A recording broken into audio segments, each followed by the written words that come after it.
Tócame, Espíritu Santo.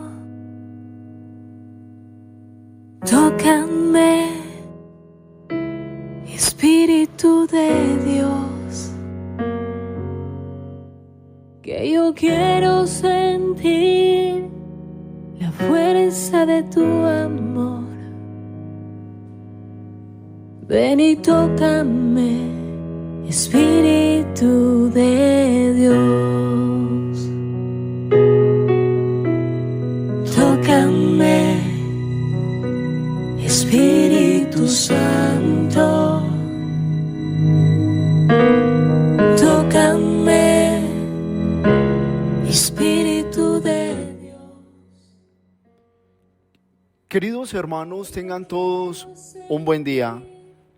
Hoy es lunes 24 de enero de este año 2022.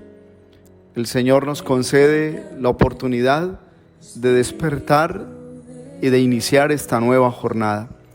Nos colocamos en sus manos porque Él es nuestro Padre Creador y Él nos da su Espíritu para que hoy tengamos vida, para que podamos también realizar lo que Él nos pide en su palabra. Señor, gracias por este nuevo día, porque eres tú, Señor, quien conduce nuestra historia. Eres tú quien nos enseña que solo por tu gracia somos salvos. Por ti avanzamos en nuestros caminos, en esos que nos has señalado para realizar tus planes. Lectura del Santo Evangelio según San Marcos. Gloria a ti, Señor Jesús. En aquel tiempo, unos letrados de Jerusalén decían: tiene dentro a Belcebú y expulsa a los demonios con el poder del jefe de los demonios. Él los invitó a acercarse y les puso estas comparaciones. ¿Cómo va a echar a Satanás? Un reino en guerra civil no puede subsistir. Una familia dividida no puede subsistir. Si Satanás se rebela contra sí mismo para hacerse la guerra, no puede subsistir, está perdido. Nadie puede meterse en casa de un hombre forzudo para arramblar con su ajuar si primero no lo ata. Entonces podrá arramblar con la casa. Creedme, todo se les podrá perdonar a los hombres, los pecados y cualquier blasfemia que digan, pero el que blasfeme contra el Espíritu Santo no tendrá perdón jamás, cargará con su pecado para siempre. Se refería a los que decían que tenía dentro un espíritu inmundo. Palabra del Señor. Gloria a ti, Señor Jesús. La palabra de Dios, hermanos, en este día que la Iglesia nos concede para la Santa Misa, nos lleva sobre todo a entender lo que hace el Espíritu Santo en la vida de cada persona. El Espíritu es el que nos aclara todo lo de los planes de Dios en nuestra propia existencia, cuando el camino se hace difícil, cuando aparecen obstáculos, incluso cuando el pecado parece como vencernos, estancarnos y hacernos perder toda esperanza frente a las promesas de Dios. La primera lectura está tomada del segundo libro de Samuel en el capítulo 5. Allí encontramos a David, que ya es ungido rey de Israel y reconocido por los ancianos. La vida de David no fue fácil, y eso quiero que hoy lo meditemos, porque ese rey que tuvo tanta unción, ese rey que fue amado por Dios y que fue un rey según el corazón de Dios, pasó por momentos muy difíciles que incluso uno puede pensar que tuvo las oportunidades de desertar, de decir no más, pero a él lo sostuvo la unción del Espíritu de Dios. El Espíritu de Dios selló su vida en fuego, en gracia, y él luchó por todo lo que el Señor le fue mostrando en su camino. Su vida tenía de verdad un propósito, Su vida tenía que ver con un capítulo de nuestra salvación.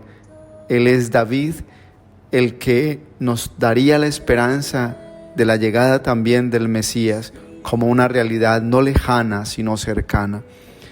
Ese David que hoy vemos en la primera lectura, que ha llegado a conquistar Jerusalén y otros lugares, ese David es el hombre que tiene compasión en su corazón, tiene al Espíritu de Dios con él y puede avanzar sobre todo en un plan, llevar al pueblo a que tenga un pacto profundo con Dios, llevar al pueblo a que vivan la ley y el mandamiento de Dios de una manera decidida. David se volvió la puerta de la gracia de Dios. David era ese hombre que en ningún momento dejó de buscar al Señor, siempre se entregó, incluso en esos momentos en que Saúl lo perseguía, que sintió la muerte tan cerca, las amenazas.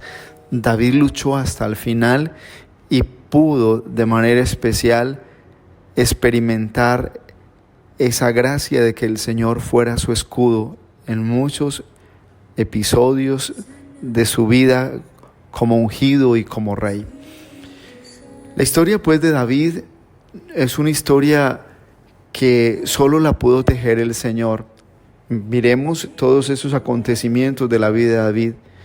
Su papá ni contaba con él porque no se lo presentó a Samuel cuando Samuel fue a buscar el rey a la casa de Jesé.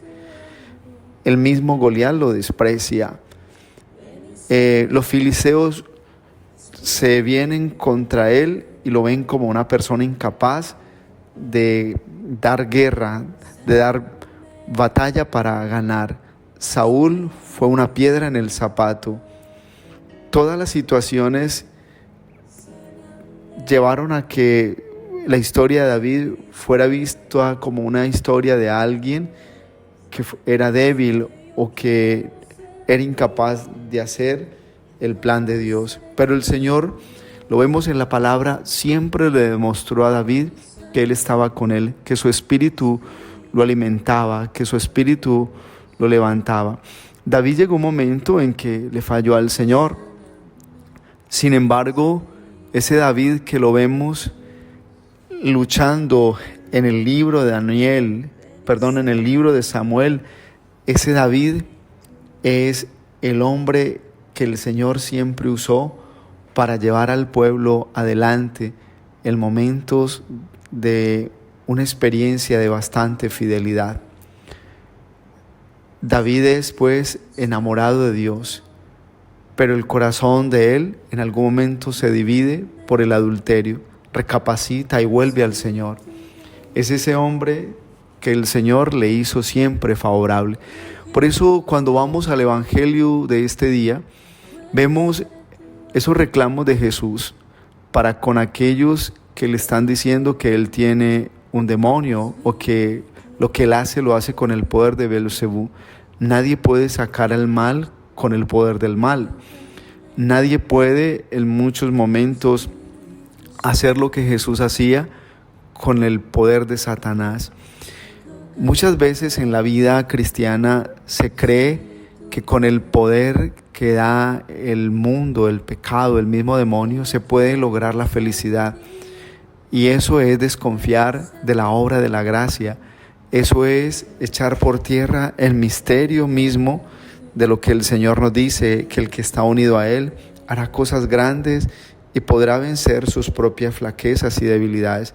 Hay quienes se prefieren quedar en el pecado, hay quienes prefieren quedarse en el pecado, hay quienes dicen que mejor viven así y que su vida es una vida normal, una vida tranquila, porque no quieren la luz de Dios, no quieren la obra del Espíritu Santo, no quieren la obra precisamente del Señor. Por eso, esto que Jesús dice en el Evangelio de este día es muy válido para nosotros, que no se perdonará el pecado contra el Espíritu Santo. Aquellos que en muchos momentos creen que el Espíritu Santo no los puede liberar de una situación, de un pecado, y siempre hacen ver que la gracia es incapaz de hacer un cambio en su vida. Por eso lo más especial es cuando uno le cree al poder de Dios, cuando uno le cree a la misericordia de Dios, cuando la persona se abre al misterio de la bendición del Señor. Hoy es necesario pues entrar en la meditación de este evangelio cuando el Señor dice: todos los pecados se perdonarán, pero no el contra el Espíritu Santo. No podemos anular el poder de la unción, no podemos anular el poder de la gracia cuando el Señor nos dice que sí es posible con Él hacer cambios, transformaciones. Este es un nuevo año para abrirnos al poder de la obra de Dios y de su misericordia. Hermanos, que la bendición del Señor descienda sobre nosotros y nos haga fuertes. Hoy no dudemos que el Señor puede hacer lo que de verdad solo hace Él. Entreguémonos a la gracia. El Espíritu Santo hace cambios, transformaciones. El Espíritu Santo nos lleva a tener la capacidad de vencer los obstáculos y de levantarnos donde hay veces creemos que no vamos a ser capaces de salir. Y la bendición de Dios Todopoderoso, Padre, Hijo, Espíritu Santo, descienda sobre ustedes y los acompañe siempre. Un abrazo en Cristo Jesús y buen lunes para todos. Sáname, Espíritu Santo. Sáname, Espíritu de Dios. Es que yo quiero sentir la fuerza de tu amor. Ven y sáname, Espíritu.